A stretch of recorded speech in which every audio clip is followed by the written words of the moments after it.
La crisis del capitalismo y las implacables políticas de austeridad están provocando cada vez más rechazo.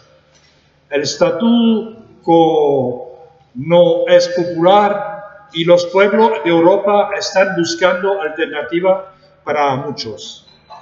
El fin de la historia está muriendo.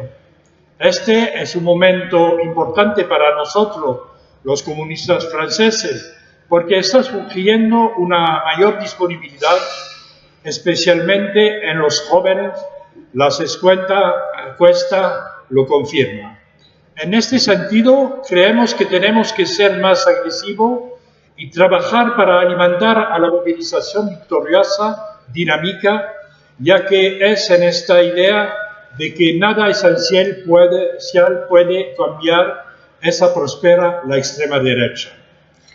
Las respuestas de este último, por ejemplo, reenviar a los migrantes en sus países, parece más creíble que los que afrontan al capital, sobre todo porque las ideas racistas y xenófobas encuentran eco en los medios de comunicación y las declaraciones políticas de derecha y personalidades como del partido de Macron en Francia.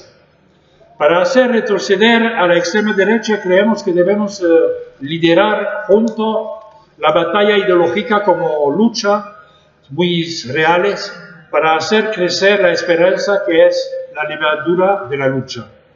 Lo vemos en un debate público muy confuso. Es esencial decir primero lo que el Frente Nacional en Francia, pero también la extrema derecha en Europa, lo que no es. No está ni fuera del sistema ni fuera de la división izquierda-derecha. Está claramente a la derecha y revela una radicalización de ella. Tampoco es el refugio de la desesperación social, sino la expresión del miedo a esta misma desesperación y a la ansiedad de la reducción social. No es finalmente el receptáculo de una protesta, un simple grito de ira o angustia. Cada vez es más una forma de adhesión a un modelo de sociedad que se opone al capitalismo neoliberal globalizado y financiarizado, un capitalismo nacionalista, autoritario, neoconservador, xenófobo e identidad. ¿Cuál es la extrema derecha? Entonces, el síntoma. En primer lugar, una crisis social, no en el sentido de que la crisis económica, el desempleo y la austeridad explicarían todo. El populismo está creciendo donde no hay ninguno, como en Suiza o Dinamarca. Más bien en el sentido de que la crisis está desarrollando procesos estabilizadores en el origen de un imaginario de miedo, terreno favorable a las pliegues en uno mismo, racismo, divisiones y oscurantismo. En segundo lugar, una crisis política. La verdadera fractura democrática en el origen de un rechazo de la política como un modo de regulación social, una distancia del sistema, los partidos y las élites. Es todo el edificio republicano el que está en crisis porque ya no cumple con las expectativas de los ciudadanos y parece ser, en primer lugar, lo que forma parte de él y excluye a la gran mayoría de la población. Por último, una crisis de significado.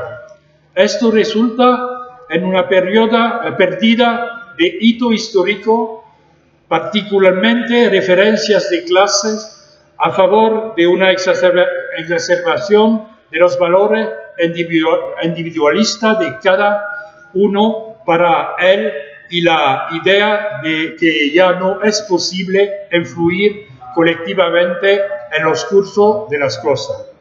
En esto se agrega el hecho de que el mundo ha cambiado, que está viendo el final de la dominación occidental y la aparición de otras civilizaciones Esta crisis de identidad a escala mundial asusta y agrava el rechazo del otro.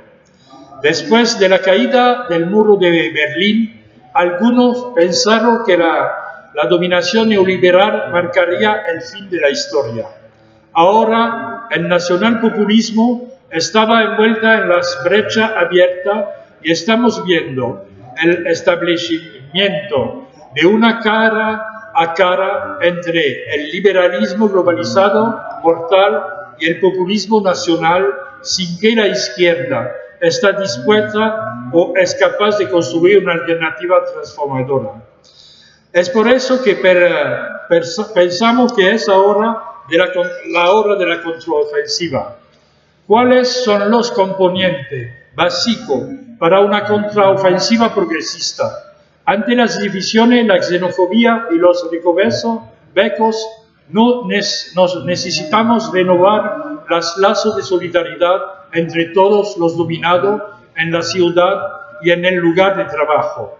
¿No es esta la condición para la reconstrucción de la conciencia de clase y la hegemonía cultural a la altura del tiempo?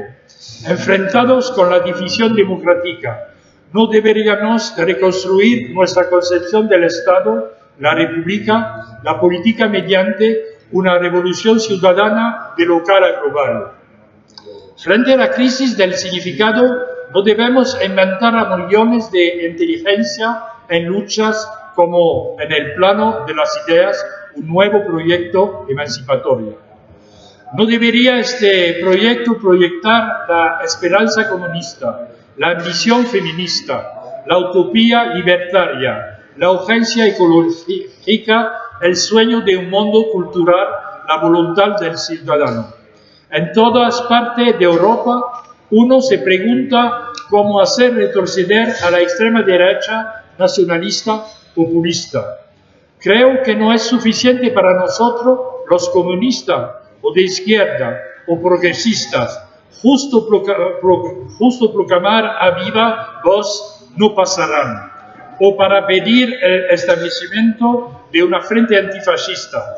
El desafío para la izquierda es mucho más difícil que eso. Esta es una declaración dramática. El impulso de la extrema derecha nacionalista populista se ha generalizado en Europa, instalado en el corazón y no en los márgenes de las sociedades. Muchos de estos partidos se han convertido en factores que pesan en las confrontaciones políticas e ideológicas, a veces involucradas en los gobiernos. Se ve en Italia o Austria.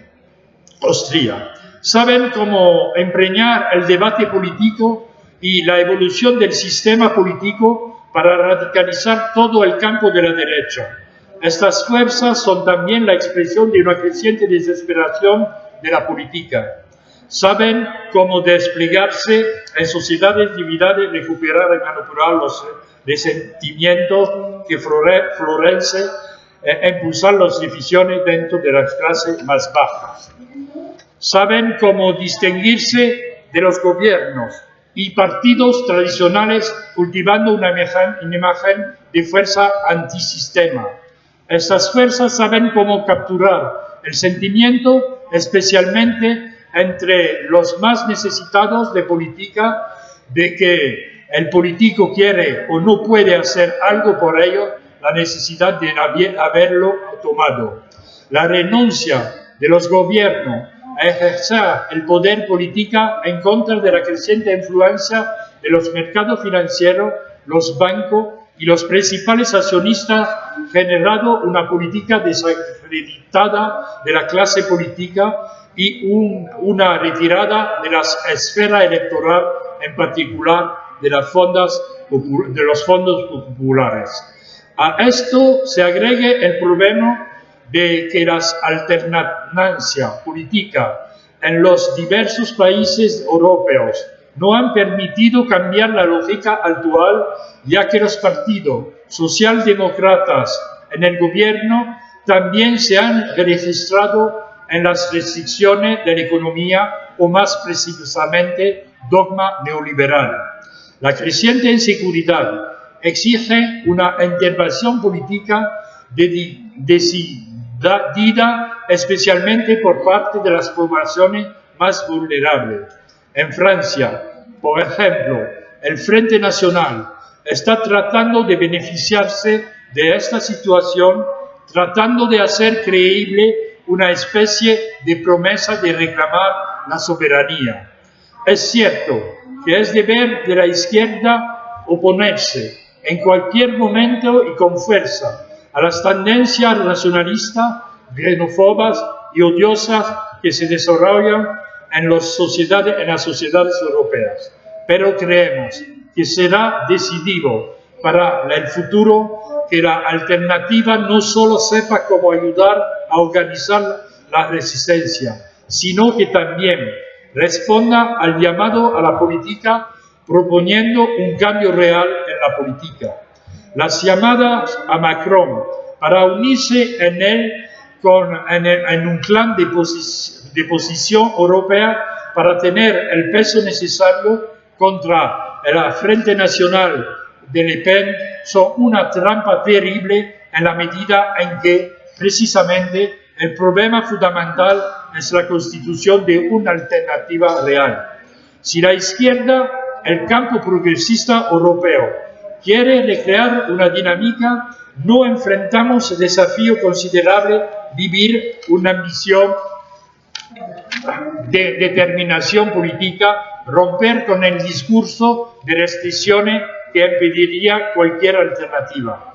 No debería proporcionar también los elementos de un poder de interpretación que las clases dominadas necesitan con urgencia para poder identificar a los adversarios reales.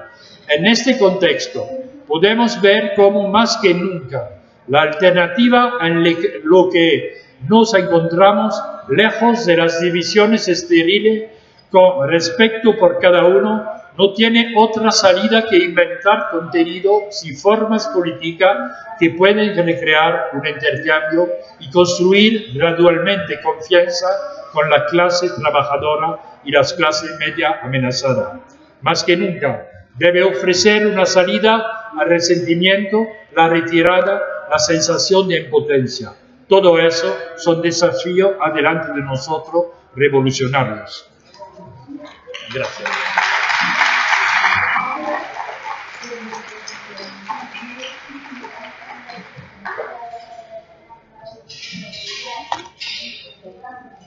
Bueno, compañeros y compañeras, camaradas, disculpar porque está puntualito que a las 6, pero luego me he ido por una botella de agua y ahí me he descuidado. Quería presentar un poquito al siguiente compañero y decir también por qué se plantea este debate sobre la extrema derecha en Europa.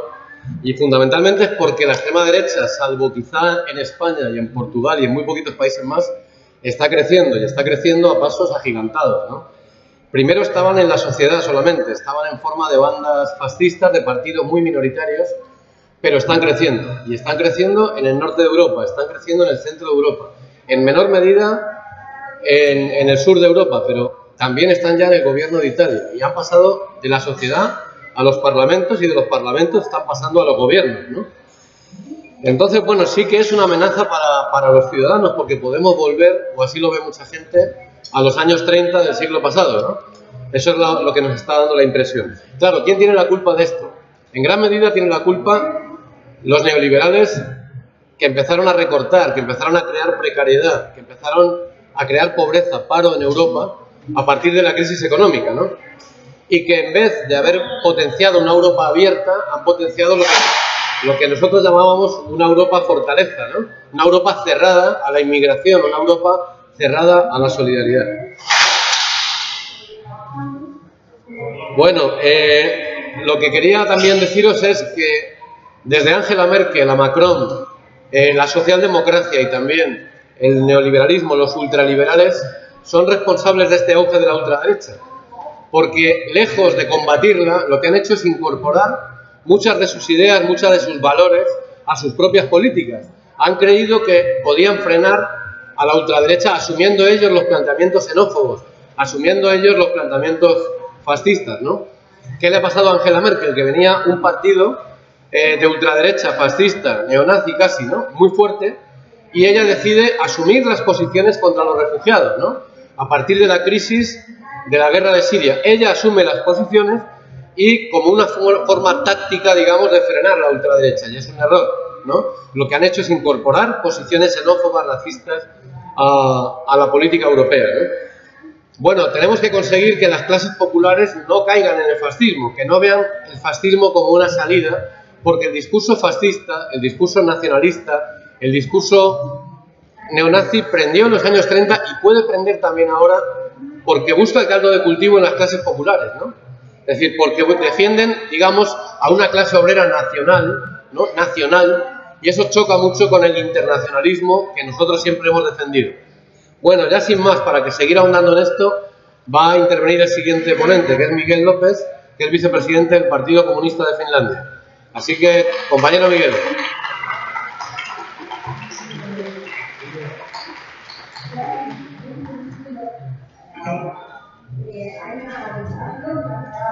Muy buenas. Sí, efectivamente, mi nombre es Miguel López y a pesar de que no parece un nombre muy finlandés, es verdad, no es muy finlandés. No hay muchos Miguel López en Finlandia. Bueno, ahora sí, porque tengo 7 hijos y todos son López. Pero soy venezolano, yo nací en Venezuela y desde casi 40 años, llevo como 40 años viviendo en Finlandia. O sea que de alguna manera, pues soy el venezolano finlandés o el finlandés venezolano. Unos pequeños comentarios, Fran, hay mucha razón en las observaciones que has hecho sobre el caldo de cultivo de la extrema derecha. Yo creo que no podemos generalizar, pero me temo que Europa, a lo largo de toda su historia, siempre ha tenido tendencias racistas, tendencias de arrogancia y sin duda una cierta fascinación por la violencia. Sé que obviamente este no es el grupo para escuchar esto, para deciros esto, pero lo cierto es que cuando vemos y leemos y estudiamos la historia europea, los europeos cada 2 por 3 están en algún conflicto de tipo bélico. Otra de las cuestiones también que sabemos que los europeos han exportado al mundo, generalizo, digo, al mundo son muchos valores que, por ejemplo, en nuestra América Latina, lamentablemente, han llevado a unas sociedades de clase clasistas, una sociedad donde hay una hegemonía de un pequeño grupo que domina, que nos recuerda mucho a, digamos, la pirámide que podía ser la Iglesia Católica, con el jefe arriba, caudillo, lo que sea, y el resto abajo. Pero de todas maneras, tampoco soy de los que cree que tenemos que echarle la culpa a los demás. Me parece, por otro lado, que estamos aquí, estamos en el año 2018 y efectivamente la ultraderecha, los fascistas, los nazis, está en Europa ciertamente en apogeo. Eso no cabe la menor duda. Y yo creo que una de las razones, yo soy profesor universitario, yo creo que una de las razones se debe y está muy relacionado con la educación. Creo que el capitalismo, el mercantilismo, el dinero, eso de que quiere hacernos a todos empresarios o este tipo de mundo, ha empezado ya desde hace muchos años en las escuelas. Desde pequeño a los niños se les han dicho, se les ha enseñado esos valores. Nosotros, nuestros ideales han estado, digamos, alejados de esta educación. Y esos jóvenes europeos ahora que tienen pues 30 años, 40 años, de mi punto de vista los de 40 años son jóvenes todos, efectivamente están en un mundo que están llenos de una sensación de que únicamente valen ellos mismos por ellos mismos, una especie de un acervo de lo individual y del individualismo, que esto hace que sean, y tú dijiste, hace caldo de cultivo, justamente caldo de cultivo de estos valores de la extrema derecha.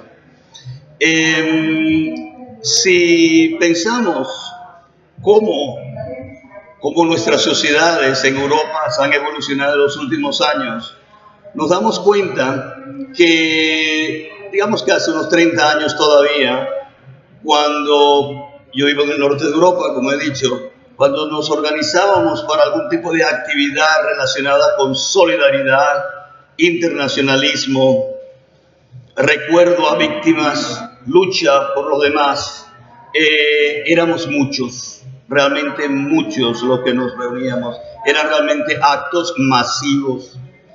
Y hoy en día los actos masivos que yo veo en el norte de Europa no son aquellos en defensa, por ejemplo, de las víctimas que hoy son los refugiados que están en Europa. Los actos masivos son aquellos, masivos, sí, lamentablemente masivos, son aquellos que están basados en la desigualdad, en el odio al otro. Y este odio al otro, este nacionalismo, mejor digo, este fascismo, porque fascismo es, tiene una característica que no es de sorprendernos. El odio no es tanto al extranjero, sino al extranjero pobre. O sea, realmente el que es odiado, el que es apartado, el que es discriminado, es justamente aquel que es pobre. Y ahora veamos en la sociedad dónde está ubicado este extranjero que está tratando de hacer una nueva vida en Europa. Generalmente va a convivir con personas, clases sociales, con personas trabajadores y trabajadoras, con gente que también están siendo discriminada dentro de esa sociedad, locales, digo, personas pues irlandeses, suecos, alemanes, etcétera. Y ellos ven en estos pobres una competencia, y justamente el sistema en el cual estamos, ese sistema que es un sistema totalmente capitalista, queramos o no, esto es la verdad, ese sistema ha hecho y hace que busque siempre romper lo que es la unidad de las clases populares, de los trabajadores y trabajadoras, y entonces el odio al extranjero rompe todo ese esquema que sería obviamente nuestra base para poder nosotros llevar nuestras ideas más adelante. Yo creo que también los europeos están desclasados. Realmente la conciencia de clase, que yo sé que hoy en día en muchos sitios no está de moda decirlo, ahí me da igual cuáles sean las modas, yo sigo hablando de conciencia de clase. Yo creo que los trabajadores y trabajadoras, esa clase media que fue apartada de un golpe de su sueño de ser próspera y tal, con las medidas de austeridad, esa clase no es consciente de que es una clase oprimida. Se sigue creyendo que pertenecen a otra clase que no existe y que no ha existido para ellas. Aquellos que en algún momento en estos países llegaron a tener una vida que aparentaba ser mejor, tienen su coche, tienen su casa y todo eso, pero lo que tenían únicamente presas eran víctimas, además de ese sistema capitalista, que apenas le dio en problemas, fueron los primeros en ser abandonados y son los que han sido obviamente las víctimas de la medida de austeridad. Pero como no tiene conciencia de clase, ellos en vez de unirse a todos aquellos que han estado durante años siempre abajo, siguen apartándose, y para apartarse una de las buenas excusas para ellos y para los populistas de derecha, de ultraderecha, es justamente este neofascismo, este neonazismo que estamos viviendo.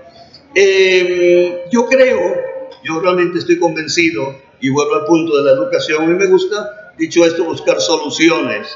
Y yo creo que nosotros tenemos que hacer un trabajo de educación en todos los momentos. Aquí, obviamente, donde estamos ahora reunidos, creo que nadie necesita que yo diga nada aquí todos somos compañeros y compañeras que pensamos igual. Pero el trabajo lo tenemos que hacer y meternos en los sitios y en los lugares donde están aquellos que no piensan como nosotros, que podrían pensar como nosotros, que podrían entender realmente cuál es su situación, que podrían entender que son víctimas de un sistema, pero ahí los que van son los de la ultraderecha.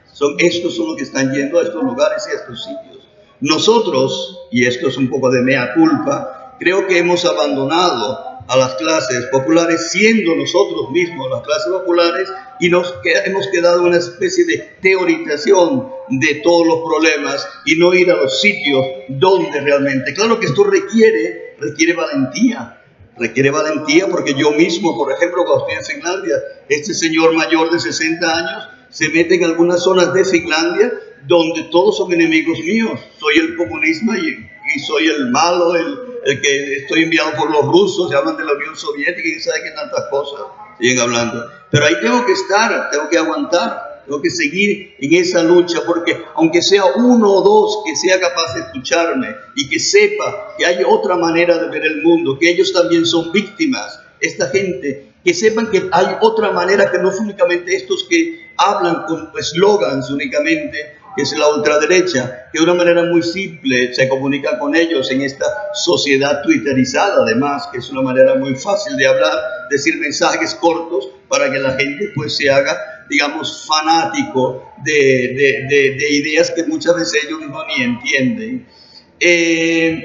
Yo creo que tenemos pues que enseñar a los jóvenes, tenemos que enseñar a los niños, tenemos que en las escuelas estar presentes de una manera u otra, tenemos que desarrollar tácticas de trabajo, estrategias para poder llevar nuestro mensaje, porque nuestro mensaje de solidaridad, de democracia, de igualdad, este mensaje es la esperanza que tenemos para que esta Europa no vuelva efectivamente, con muchos signos ya lo dicen, a esa Europa de los años 30 y 40. Porque como yo dije antes al comienzo de esta ponencia, ciertamente los europeos tienen una extrema facilidad en caer víctimas de este tipo de ideas, digamos, de ultraderecha. Espero que de todas maneras, el moderador sabrá cómo seguimos aquí, que podemos hablar un poco de debate, preguntar y comentar, porque obviamente yo también hay muchos temas que nos interesarían aquí, por ejemplo, el relacionado con los países nórdicos, en este caso Finlandia, que es la mayor frontera con Rusia, el caso de Ucrania, el neofascismo que está en Ucrania, lo que está pasando, por ejemplo, en la República de Donetsk y todo esto, pues todo eso son temas que nos afectan mucho, a pesar de que desde aquí se vean muy lejos. Por ejemplo, el hecho de que un país como Finlandia en algún momento pueda ser miembro de la NATO, de la OTAN, pues esto es algo, siendo el país europeo con la mayor frontera con Rusia, pues sin duda es algo que nos va a afectar a todos. Comparando eso con América Latina, podría ser el caso de Colombia y entrar en la OTAN. Eso también, pues algo parecido sería el caso de Finlandia entrando en la OTAN. Y como podemos ver en el resultado de las elecciones en Suecia también, la ultraderecha ha tenido una vez más éxito, y parece, siempre nos sorprende cómo es posible que esta gente que esté educada y preparada y tiene títulos y no sé tantas cosas, que sabe idiomas y todo eso, sin embargo sean víctimas de este mensaje simple que es el de la ultraderecha. Bueno, sencillamente porque realmente ideológicamente, que es otra cosa, que no son los conocimientos, están totalmente abandonados, están desplazados y realmente no saben ellos mismos dónde están. Pero yo os aseguro que los trabajadoras, los hombres y las mujeres europeos están pidiéndonos a nosotros que les digamos, que nos acerquemos a ellos. A veces lo que sucede es que nosotros nos quedamos demasiados en nuestras propias reuniones y no vamos a aquellas donde están ellos. Muchas gracias, señoras y señores.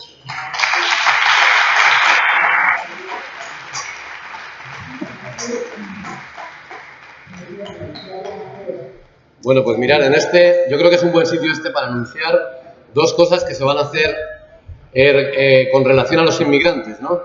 Hemos estado trabajando, como sabéis, en Izquierda Unida, en crear el Partido Comunista como partido más fuerte de Izquierda Unida, obviamente también, en crear redes de activistas sobre distintas cuestiones, redes de activistas sobre ecología, sobre ecología y medio ambiente, sobre urbanismo, sobre solidaridad, sobre economía. Y vamos a constituir en octubre una red de activistas con inmigrantes que unos militan dentro de Izquierda Unida y otros no. Nosotros seguimos teniendo una conciencia internacionalista, que es lo primero que hay que hacer para poder enfrentar ese neofascismo que hay en Europa, ¿no? Que tener una organización abierta, tanto el PC como Izquierda Unida, a los propios inmigrantes para que se articulen y para que trabajen con nosotros, ¿no? Ese es un tema para nosotros fundamental. Y en paralelo vamos a presentar una ley, un proyecto de ley que le vamos a llamar de derechos de movilidad y derechos humanos para tratar los derechos de los emigrantes jóvenes que se están yendo fuera de España, fuera de Europa, de algunos países, a otros países porque el paro, la precariedad les tiene absolutamente sin futuro, y también para meter ahí los derechos de los inmigrantes, y estamos trabajando ya en ello, ¿no?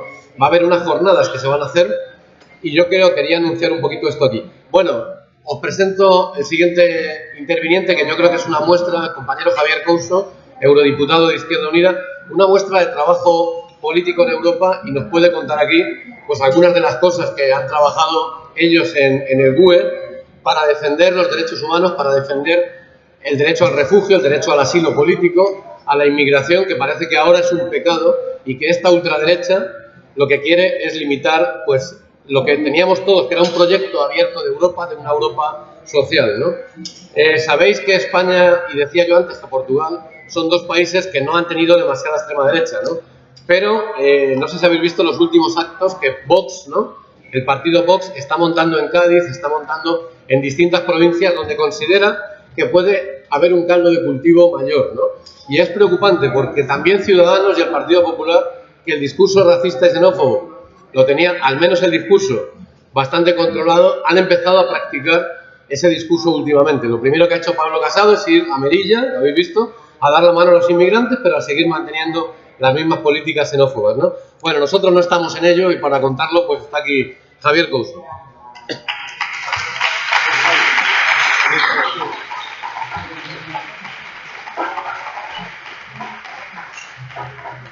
Bueno, buenas tardes a todos y a todas.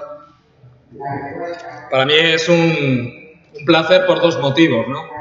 Participar en este espacio internacionalista, no solo por compartir con otros compañeros, como los que me han precedido, el compañero representante del Partido Comunista Francés o del Partido Comunista Finlandés, sino por estar en la fiesta del Partido Comunista de España, además en mi barrio, en Villa de Vallecas. Y lo primero, darle las gracias a toda la gente que ha estado trabajando detrás para que esto pueda funcionar, porque detrás de lo que estamos viendo hay un trabajo impresionante, voluntario, de muchos camaradas que vienen de todos los lados para que esta fiesta salga. Y esta fiesta que tiene que combinar las dos cosas, ¿no? Tanto la reflexión, el juntarnos, el debatir, el proponer, y también disfrutar, porque también hay momento para el disfrute y el gozo. Yo soy diputado ahora mismo de Izquierda Unida dentro del grupo GUE-NGL, el grupo de la izquierda europea, izquierda verde nórdica, que también estamos apoyando, el grupo parlamentario, la fiesta del Partido Comunista de España. Fran lo decía antes, ¿no? Hemos desarrollado un trabajo en estos ya 4 años, ya entramos en la última etapa, estamos en el último año de esta legislatura de 5 largos años, desarrollar un trabajo que ha sido difícil en un lugar difícil. Yo siempre se lo recuerdo a todo el mundo. Tú cuando llegas al Parlamento Europeo en Bruselas o en Estrasburgo, yo cuando llego a Estrasburgo lo veo ahí una cosa redonda, digo, bueno, ya hemos llegado a Mordor, saldrá Sauron por ahí, ¿no? Que es Juncker en este caso, ¿no? O sea, está hecho de una manera para apabullar, para hacer pequeñito a la gente. Y tiene mucho que ver también la Comisión Europea o la sede elefantiásica de la OTAN, que se han gastado casi 6.000 millones en su construcción. La idea de hacernos pequeñitos frente a una institución monstruosa y burocratizada. Hay 751 diputados y diputadas, dominado hasta este momento por 2 grandes polos, que es el Partido Popular Europeo y el Grupo Socialdemócrata, que votan prácticamente igual al 80%. También asomaba por ahí la patita en las elecciones de 2014 ya la derecha extrema y los neonazis y la extrema derecha, que tienen varios representantes. Si fue un parlamento difícil y un trabajo difícil con esas mayorías, nosotros hemos mantenido por lo menos un trabajo de construcción y denuncia de esta Unión Europea neoliberal, de denuncia de esta Unión Europea racista, de denuncia de esta Unión Europea que oprime a las clases populares de nuestros países.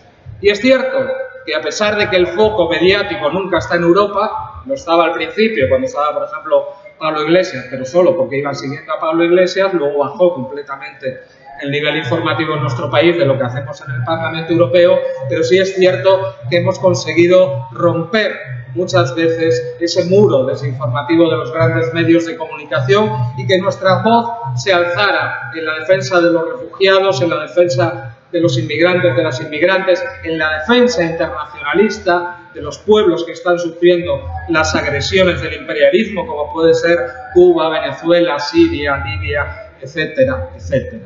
Y lo hemos mantenido además con firmeza. Yo cuando venía hoy y planteaba esta reflexión que voy a compartir con vosotros, no quería ser condescendiente, ni quería echar las culpas a los otros, como han dicho los dos compañeros que me precedían, que han señalado también que nos tenemos que mirar a nosotros mismos, ¿no? Desde el Parlamento Europeo vemos continuamente cómo perdemos espacio, en un momento además de cambio global, que es muy importante, que traerá tiempos extremadamente difíciles para las clases populares. Estamos en medio de un cambio geopolítico, de un paso de la unipolaridad de Estados Unidos a la multipolaridad por la emergencia de otros grandes polos económicos como China, Rusia y otros de los llamados países emergentes como Brasil y la India, que además están disputando ese polo geopolítico del mundo. Los tiempos de incertidumbre, cuando hay estos cambios geopolíticos, siempre llegan a guerras. Estamos ya viviendo una guerra comercial por parte de Estados Unidos con su primer competidor, que es China, pero también con Rusia. Lo estamos viendo todos los días poniendo sanciones comerciales. Es una guerra de diferente tipo, donde no se pegan tiros, pero donde también hay bajas. Y también tenemos una guerra real, una tercera guerra mundial por partes. A 2 horas de donde estamos tenemos una guerra, lo ha señalado antes el compañero, en Ucrania, en el Donbass, una guerra a día de hoy que se está combatiendo aunque no salga en los grandes medios de comunicación. Una guerra además que lideran muchas unidades neonazis, porque dentro del Ministerio de Defensa ucraniano y en el Ministerio de Interior, en sus escalones secundarios, hay unidades formadas, organizadas y armadas con una clara identificación neonazi con el partido, con bandera, etcétera, etcétera, con los ustachis nazis. Tenemos una guerra a 2 horas también en Siria, lo estamos viendo, aunque afortunadamente parece que ese pueblo que ha sufrido tanto está consiguiendo derrotar al islamofascismo. Ante una Unión Europea que genera desigualdad, precariedad, excepcionalidad y miedo, tenemos un panorama europeo terrible, con el ascenso de la derecha extrema neoliberal, eso que aquí muchas veces en España llamamos extremo centro, que podría ser lo que representa Ciudadanos, lo que representa Macron, también lo que representa Vox, ¿no? Porque es una ultraderecha que tiene un proyecto económico algo diferente a otras extremas derechas de Europa. Es profundamente neoliberal, pero también tenemos un crecimiento grandísimo que puede ser uno de los grandes bloques del nuevo Parlamento a partir de 2019 de la extrema derecha y del fascismo. Esa Unión Europea de la desigualdad, por desgracia, ha hecho que muchos pueblos hagan caso de esos cantos de sirena del fascismo, y lo hemos visto en muchas situaciones históricas. La izquierda transformadora, la izquierda revolucionaria, la izquierda comunista, no hemos hecho bien nuestros deberes. Muchas veces hemos asumido el discurso del enemigo. Hemos decidido disimular antes que hablar claro. Y hace falta valentía para hablar aunque no esté de moda, aunque los grandes medios nos ataquen, y hace falta pedagogía, mucha pedagogía, para explicar los principios, para explicar análisis y para explicar, sobre todo, soluciones. Porque en ese terreno es donde nos está ganando la extrema derecha, una extrema derecha sin complejos para decir lo que piensa. Porque la crisis que hemos sufrido no es una catástrofe natural, es el resultado del diseño de una UE que es un proyecto de estado de excepción permanente, es decir, un proyecto neoliberal que primero atacó las conquistas del movimiento obrero y del movimiento popular para instalar esa realidad que es ya hoy en día una realidad de precariedad, de desigualdad y de pobreza.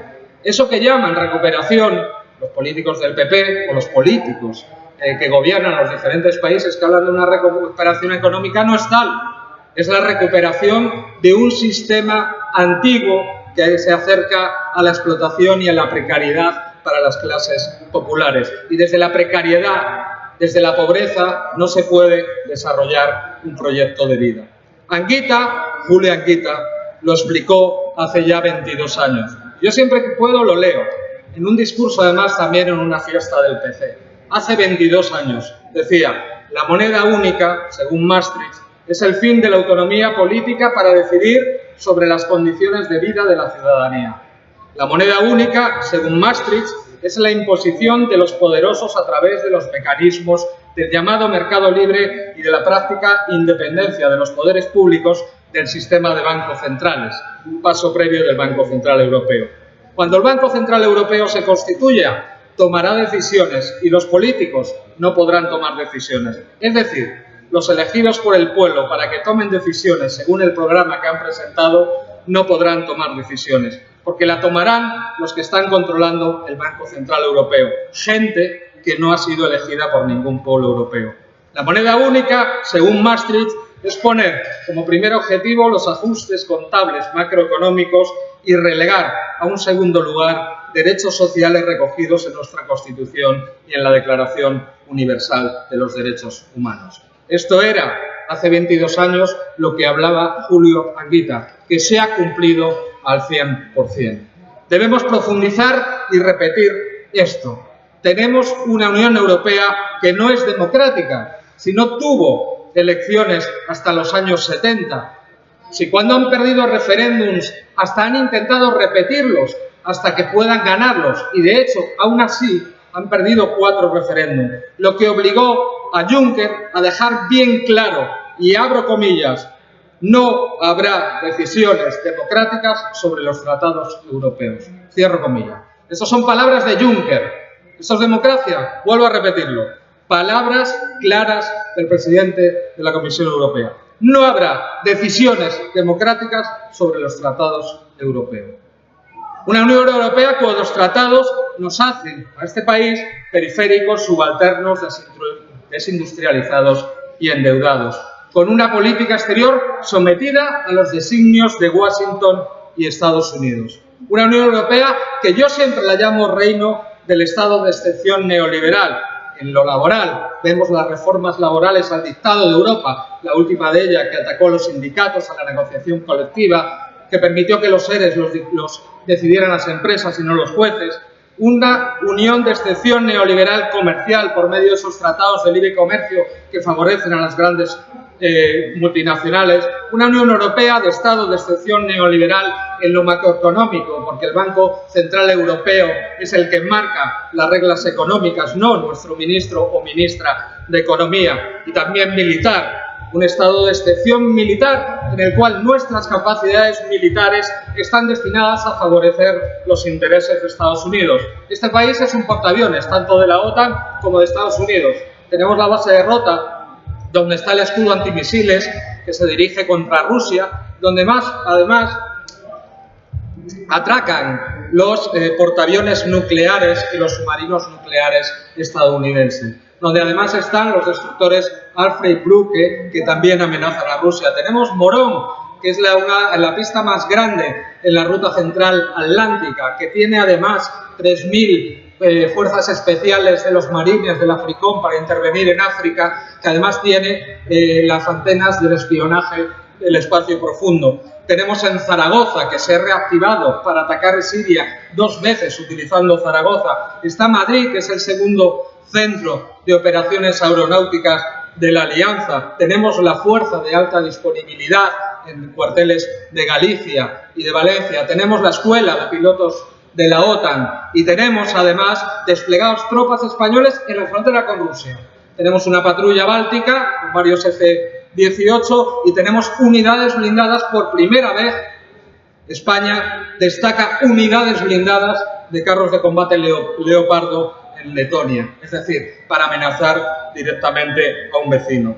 El peligro de guerra está ahí y existe. Y ha habido una derrota moral aparte de la izquierda española y europea, que asume hoy la coartada humanitaria en las intervenciones de nuevo tipo. Lo hemos visto en Libia y lo hemos visto en Siria, porque lo ensayaron antes con el ataque a la República Federal Yugoslava, con ese infame llamado a la responsabilidad de proteger. Lo hemos visto en Ucrania también. Y en América Latina, los golpes de Estado en Paraguay, en Honduras, Ecuador, Bolivia, Brasil, Venezuela, Nicaragua o el bloqueo de Cuba. La Unión Europea está a punto de implosionar y ahí es donde ocupa su espacio el fascismo. Es una Unión Europea que ha tenido una quiebra moral total.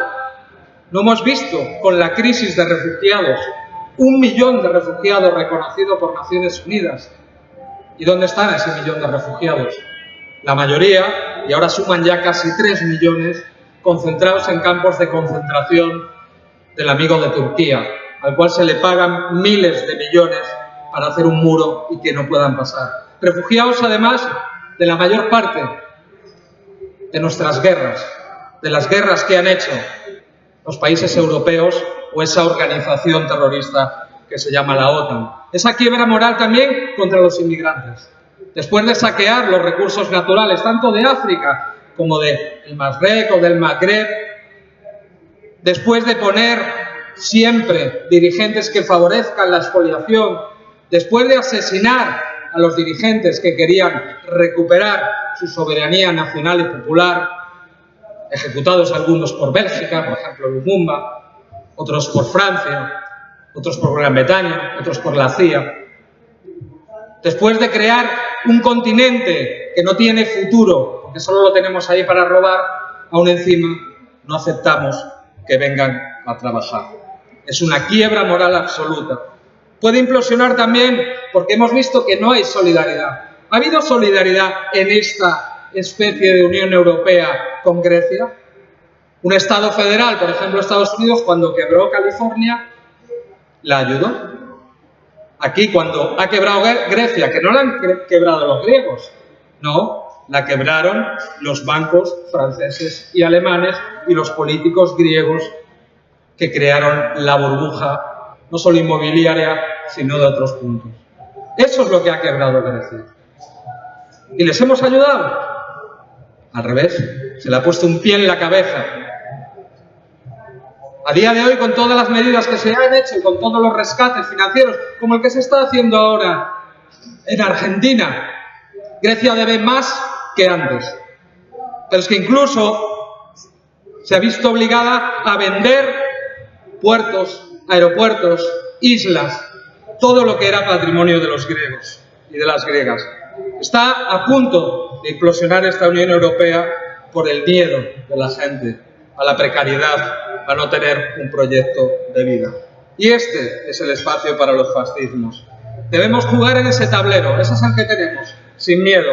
Denunciar esta dictadura de los mercados que cede nuestra soberanía, la soberanía que tenemos para intervenir y regular la economía, y se la cede a entes no democráticos del gran poder financiero. Hay un dicho que dice que solo lo que se imagina antes se puede realizar después. Pues es hora de soñar. Es hora de soñar un país con soberanía democrática y popular, donde las decisiones de nuestros pueblos no sean aplastadas por los señores del IBEX 35, donde podamos acometer la recuperación de los sectores estratégicos para impulsar un plan de reconstrucción nacional que permita nuestra reindustrialización en el marco de una economía sostenible y equilibrada. El paso de una España de ladrillos y servicios a una España que recupere el campo, que recupere la pesca, que recupere la ciencia para crear productos de alto valor añadido. Es decir, que recupere su capacidad para una vida digna. Nuestro horizonte está en una conciencia del sur endeudado que recupera sus capacidades y diseña una política de vecindad ajena a los planes de Estados Unidos o sus élites subalternas, que buscan la confrontación con nuestros vecinos del este o nuestros vecinos del Magreb o del Masrek. No estoy haciendo una llamada al abandono, a la unidad popular o al sectarismo, sino a que la izquierda, los y las comunistas sean actores con proyectos y principios, que no tengan miedo a agarrar la realidad y disputar el espacio en primera línea, en los conflictos laborales, en los movimientos sociales, en la lucha contra la guerra y en la arena política. Hace falta trabajo, hace falta ejemplo, hace falta constancia y hace falta principios. Esta es la única manera de derrotar al fascismo, sin miedo, con valentía, con esfuerzo, con generosidad, pero hablando claro, que se nos entienda, como hacía Fidel o como hacía el comandante Chávez. Nos va en ello la vida de nuestro pueblo. A trabajar, porque la historia es nuestra y la hacen los pueblos. Salud y República.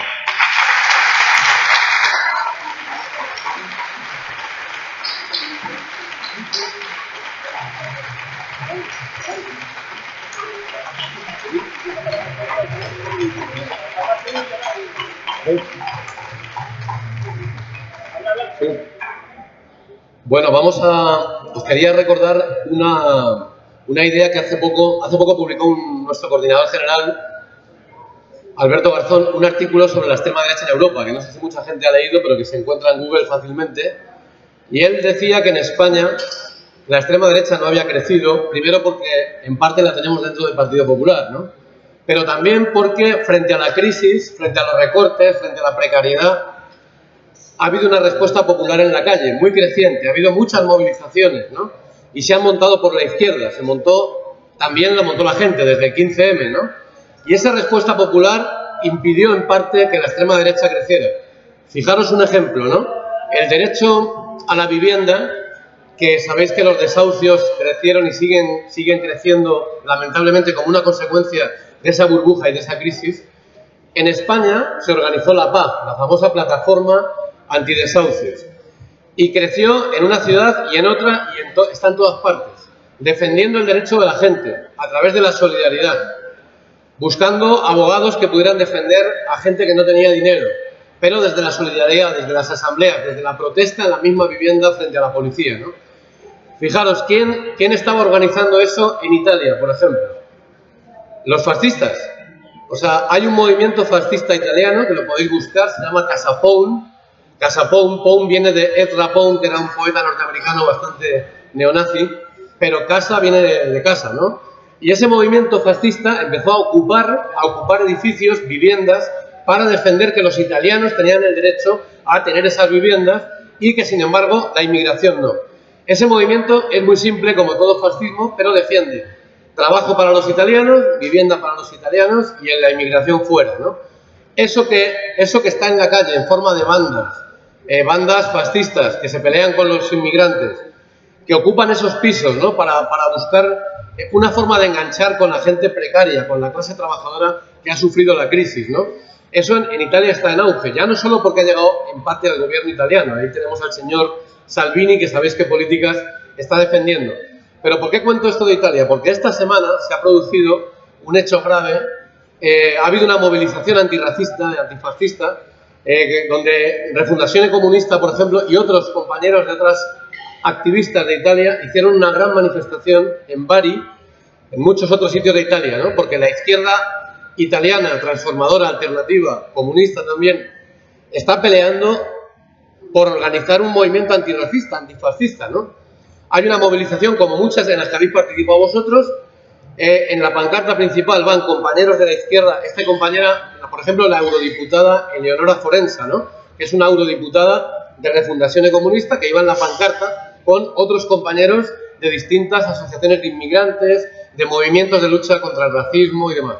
Bueno, esa movilización, que era normal, de pronto los fascistas de Casa Pound salieron a decenas, a centenares, a golpear y a agredir a la pancarta principal, a confrontar violentamente con la manifestación. Esa es una estrategia de choque que ya empleaban los fascistas en los años 30, ¿no? Y eso está pasando ahora, en el 2018, y está pasando en Italia, ¿no? Por eso es por lo que hemos planteado este debate, por eso es lo que estamos vamos a abrir ahora, el mes que viene, en octubre, el debate de la organización y la elaboración del programa de Izquierda Unida, y queremos deciros que también ese programa se quiere hacer de forma participativa. Por eso Jorge acaba de abrir un correo electrónico para que podamos aportar cosas a ese programa, ¿no? Y en la página web de Izquierda Unida vais a ver que va a haber un mecanismo por el cual cualquier militante, cualquier simpatizante puede hacer un aporte, ¿no? Esto lo digo porque queremos que ese programa sea también un programa participativo. Y nada más, o sea, en ese programa electoral ya estamos viendo de qué forma buscar una Europa solidaria, de qué forma denunciar este fascismo. Abrimos un turnito de preguntas, si queréis vais levantando la mano, venís aquí, hacéis la pregunta y si están nuestros ponentes, que no sé si están todos, está Miguel por lo menos, sí, sí, tenemos 2 ponentes. Bueno, pues abrimos un pequeño turno de palabras. A ver, manos. Julio, compañero, ¿cómo te llamas? Pues venís los 2 por aquí. Hacemos 3 preguntas y contestáis a 3 preguntas a la vez, mejor, para ir por ahí. Listo.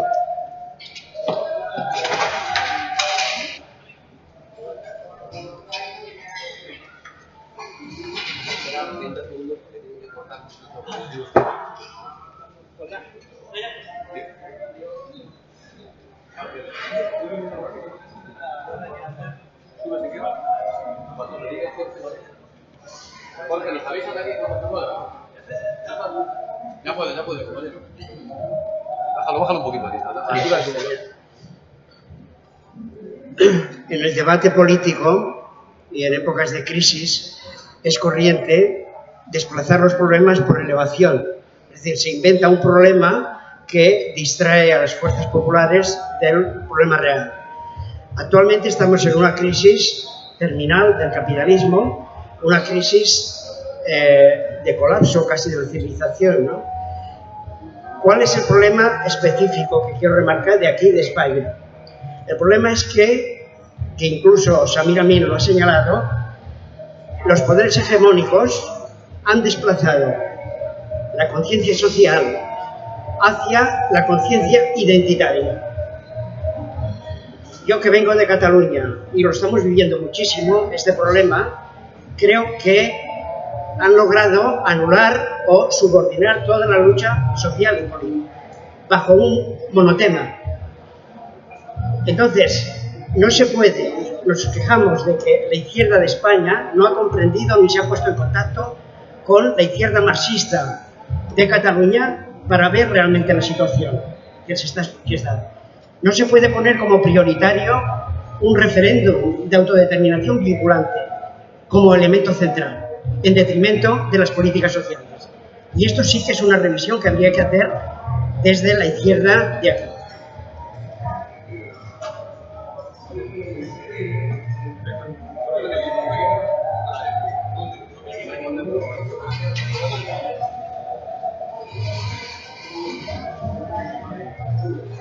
Buenas tardes a todas y a todos. Me comenta Fran, el moderador, que hay caras como de susto. No nos asustemos. Tenemos, en fin, todo un futuro por delante y ese futuro será antifascista. Eso, vamos, lo prometo yo, que me he subido hoy aquí a la tribuna. A ver, 2 cosillas. Estados Unidos ha mandado un procónsul que está recorriendo Europa. Antes recorría Europa el fantasma del comunismo y hoy lo recorre un enviado de Bush que está organizando la extrema derecha de cara a las elecciones europeas del año que viene. Esto es importante, ¿eh? Tiene alguna cosa, porque parte del debate que tenemos, que yo creo que a veces se desdibuja, es sobre si nos hemos centrado en las distintas identidades, el feminismo, la lucha LGTB, la lucha antirracista, o si deberíamos centrarnos en el debate de choque de clase contra clase. Yo creo que es un debate falso, ¿eh? Yo creo que es un debate que de verdad nos está haciendo perder el horizonte. Es decir, hay que ser antifascista y se supone estar a favor de los derechos de la clase obrera, y la clase obrera está compuesta por inmigrantes, por nativos, por mujeres, por hombres, por homosexuales, por heterosexuales. Lo demás es convencernos de algo que no existe. Y eso es lo que sí nos está intentando convencer Bush a través de ese procónsul. Porque en Estados Unidos, en parte, solo en parte, pero en parte, ha triunfado Trump con esa lucha contra las identidades. Es decir, el obrero blanco del cinturón de óxido que siente que los negros o los latinoamericanos o los canadienses le han quitado su trabajo, ese se siente obrero blanco y de derechas, claro, de derechas de toda la vida. Termino con algo de aquí, de este país en el que sufrimos. Se ha comentado por parte de varias personas, sobre todo de Fran, que la extrema derecha aquí, hasta ahora, estaba dentro de los partidos del régimen, fundamentalmente del Partido Popular, ahora también estos nuevos de Ciudadanos. Bien, se están centrando en tres temas: el tema catalán, el tema del franquismo, porque desde luego parece mentira, pero se está reivindicando por parte de Ciudadanos del PP que Franco siga en el Valle de los Caídos, y el tercer tema, que es el que a mí me preocupa, es el tema de la xenofobia y el racismo. Hasta ahora no era parte del debate político. Y el tema de Cataluña o el tema del franquismo es algo que tiene posibilidades de sacar votos, pero tiene una capacidad limitada. En este país hay muchos franquistas, sí, pero no para ganar las elecciones. Ahora, si en Italia, si en Suecia, si en Alemania, si en Francia pueden llegar a ganar los fascistas en algún momento, si Le Pen hijo, padre y Le Pen hija han pasado la segunda vuelta de las elecciones en 2 ocasiones, con 20 años de diferencia, aquí puede ser también que con el discurso de la xenofobia que nos encontremos con que el PP y Ciudadanos nos gane. Es tremendo, habría que hacer algo y no sé qué. Bueno, y no estoy de acuerdo con lo que ha dicho el compañero catalán, pero luego nos tomamos unas cañas. Buenas tardes, salud y república.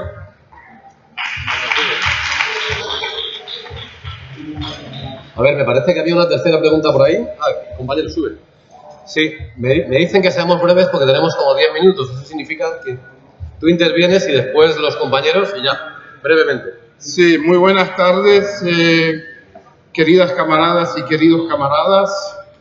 Yo soy Harry Grünberg, soy miembro del Comité Central del Partido de Izquierda de Alemania, Die Linke, y miembro fundador del nuevo movimiento de izquierda Aufstehen, que quiere decir, traducido, levántense o levantarnos en castellano.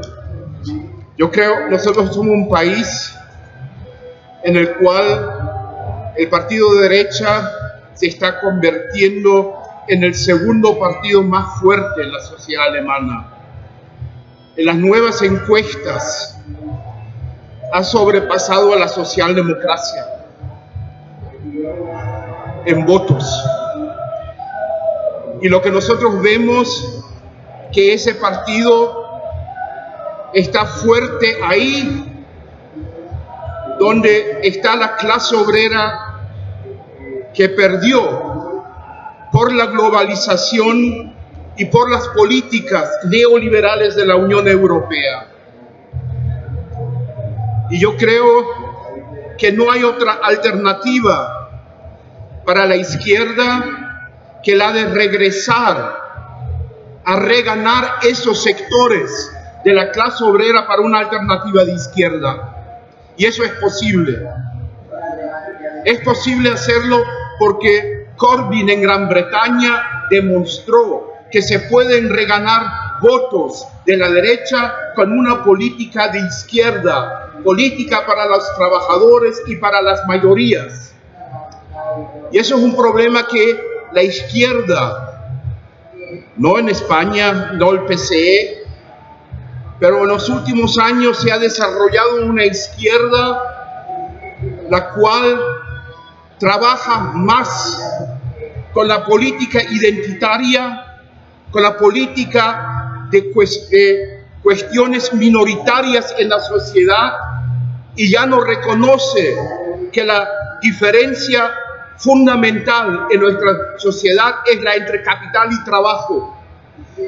Y sin resolver ese problema que se resuelve poniendo una alternativa al capitalismo, no se va a poder parar la derecha y no se va a poder construir algo social nuevo. Yo creo que es uno de los puntos centrales que entró en la crítica y que aún hay que reflejar más, es el punto, una izquierda que no se dirige hacia la clase obrera, que no retoma el camino y el combate para regalar esos obreros a base de un programa social progresivo. Esa izquierda no está en las altitudes de lo necesario históricamente hoy.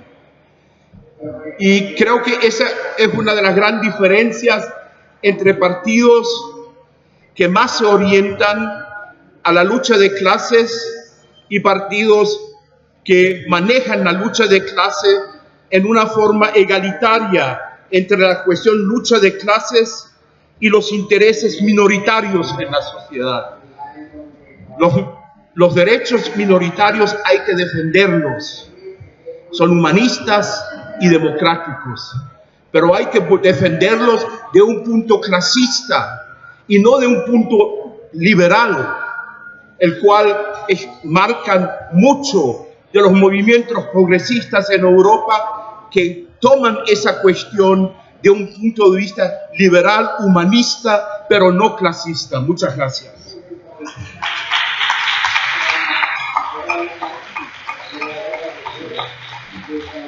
Bueno, más que responder, porque preguntas en sí no ha habido comentarios, y los cuales comparto en su totalidad. Debo decir, en lo referente a esto de dividirnos por diferentes grupos de acuerdo a nuestros gustos o nuestras costumbres, es algo muy típico del clásico divide y vencerás. O sea, eso no es absolutamente nada nuevo y es algo que realmente tenemos que prestarle mucha atención. Una cuestión, compañero, el movimiento levantarse, ¿no?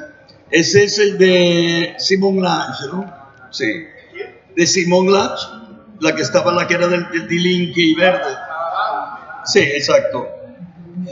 No, es que yo estaba pensando, una cosa que me preocupa un poco, yo creo que no quiero abrir el debate aquí, pero me preocupa un poco que prestemos muchísima atención en estos nuevos movimientos que nacen desde la izquierda, que no lleguemos a aquello de que comprendemos a aquellos que están en contra de los inmigrantes, ese tipo de tratar de hacer el juego populista que hace la derecha. O sea, hay que tener mucho cuidado. Yo sé que no lo vais a hacer, pero yo aviso que no se haga aquello de que lleguemos desde la izquierda también a decir que, bueno, es posible que el trabajador tenga razón, porque y esto. Hay que tener muchísimo cuidado porque entonces vamos a caer en el mismo mal de la extrema derecha ya dentro de la izquierda. Pero en cualquier caso, aprovecho este último minuto para dar las gracias al Partido Comunista de España, a todos ustedes, compañeros y compañeras,